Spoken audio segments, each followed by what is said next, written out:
जिस तरह से भारत के लोगों ने मालदीव को सबक सिखाया है, मालदीव उसकी भरपाई करने के लिए चीन के आगे गिड़गिड़ा रहा है।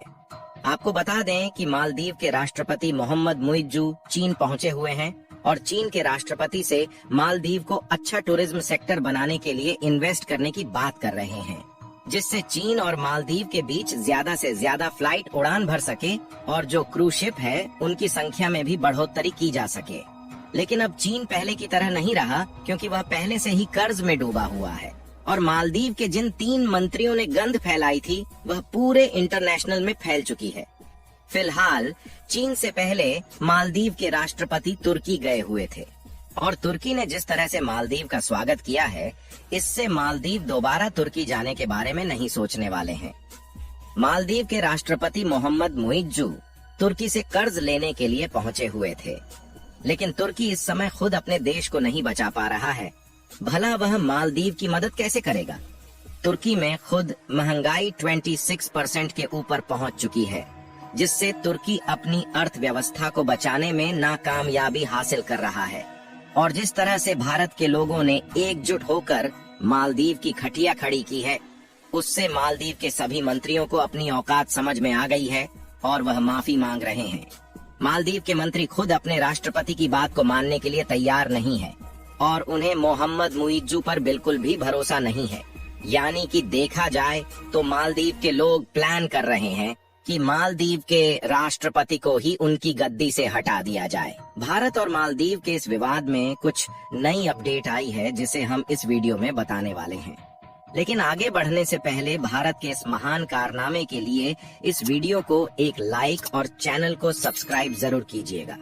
केवल 2-3 दिनों के विवाद से ही मालदीव के टूरिज्म सेक्टर की अर्थव्यवस्था डगमगाने लगी है और मालदीव की जो टूरिज्म कंपनियां हैं वह भारत से मंत्रियों द्वारा किए गए गलतियों की माफी मांग है और उनका कहना है कि मालदीव के लिए फिर से बुकिंग को चालू किया जाए।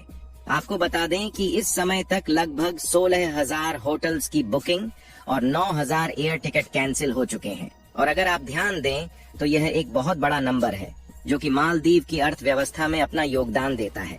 द इकोनॉमिक टाइम्स की एक रिपोर्ट के मुताबिक मालदीव के राष्ट्रपति मोहम्मद मुइज्जू चीन पहुंचे हुए हैं और इस तस्वीर में आप देख सकते हैं कि चीन के राष्ट्रपति और मालदीव के राष्ट्रपति दोनों एक साथ चलते हुए दिखाई देंगे और मालदीव के राष्ट्रपति चीन से FTA यानी कि फ्री ट्रेड एग्रीमेंट समझौता करने की गुजारिश कर रहे हैं।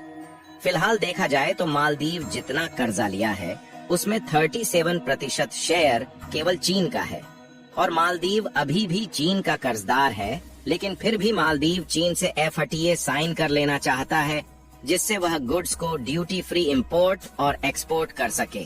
लेकिन देखा जाए तो इस FTA से मालदीव को फायदा नहीं बल्कि नुकसान होने वाला है और इससे वह श्रीलंका की तरह एक बड़े कर्ज में फंस सकता है। और मालदीव के इस नए नवेले राष्ट्रपति को इस बात का तनिक भी ज्ञान नहीं है कि वह पहले से ही कर्ज में डूबा हुआ है, जिसमें 37% केवल चीन की हिस्सेदारी है। विश्व बैंक ने अपनी अक्टूबर की रिपोर्ट में चेतावनी दी थी कि अगर मालदीव चीन के और करीब जाता है तो यह देश के लिए मुसीबत खड़ी कर सकता है, क्योंकि उस पर पहले से ही बीजिंग का $1.3 बिलियन बकाया है। सऊदी अरब और भारत से आगे चीन मालदीव का सबसे बड़ा द्विपक्षीय कर्जदाता है। आपको बता दें कि मालदीव के पुराने राष्ट्रपति को यह बात मालूम है कि चीन से FTA साइन करके उन्हें ऑलरेडी कितना नुकसान झेलना पड़ा है। इसके अलावा चीन और मालदीव ने टूरिज्म सेक्टर को बढ़ावा देने के लिए कुछ समझौते भी किए हैं। इसके अलावा अगर लक्षद्वीप पर ध्यान दिया जाए तो रतन टाटा ने लक्षद्वीप में 2 ताज होटल बनाने का अनाउंसमेंट कर दिया है, जिसमें वह सारी सुविधाएं उपलब्ध होगी जो कि मालदीव में ही देखने को मिलती है, जिसमें से एक होटल सुहेली में और एक कदमत में बनाया जाएगा और इन दोनों होटल में 110 कमरे बनाने की बात की गई है। इसके अलावा FWIC द्वारा एक प्रेस रिलीज किया गया है, जिसमें से सभी फिल्म निर्माता से मालदीव में फिल्म बनाने के बजाय इंडिया में ही शूटिंग करने की गुजारिश की गई है।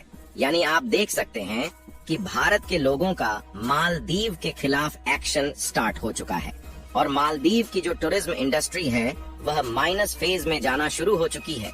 लेकिन इतने सब होने के बावजूद भी अभी मालदीव के राष्ट्रपति मोहम्मद मुइज्जू की अक्ल ठिकाने नहीं लगी है और भारत से माफी मांगने की बजाय वह चीन के आगे गिड़गिड़ा रहे हैं कि वह उनके टूरिज्म सेक्टर में हेल्प करें।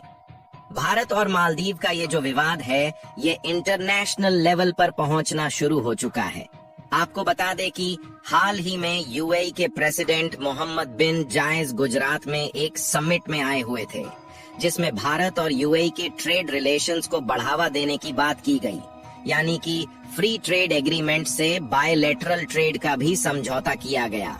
यानी आप देखें तो मालदीव, जो कि छोटा सा देश है, वह पूरे इंटरनेशनल स्टेज पर अकेला होता जा रहा है और मालदीव की जो अर्थव्यवस्था है वह पूरी तरह भारत पर ही डिपेंड है।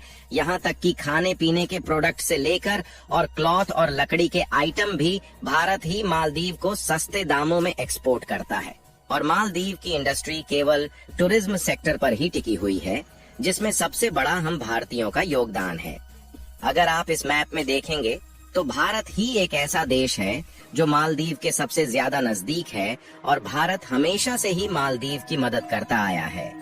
लेकिन मालदीव के राष्ट्रपति जब चीन में पहुंच चुके हैं तो चीन को अपना सबसे करीबी दोस्त बता रहे हैं। मालदीव के राष्ट्रपति को छोड़कर मालदीव के सभी मंत्री और वहां के लोग भारतीय समर्थित माने जाते हैं।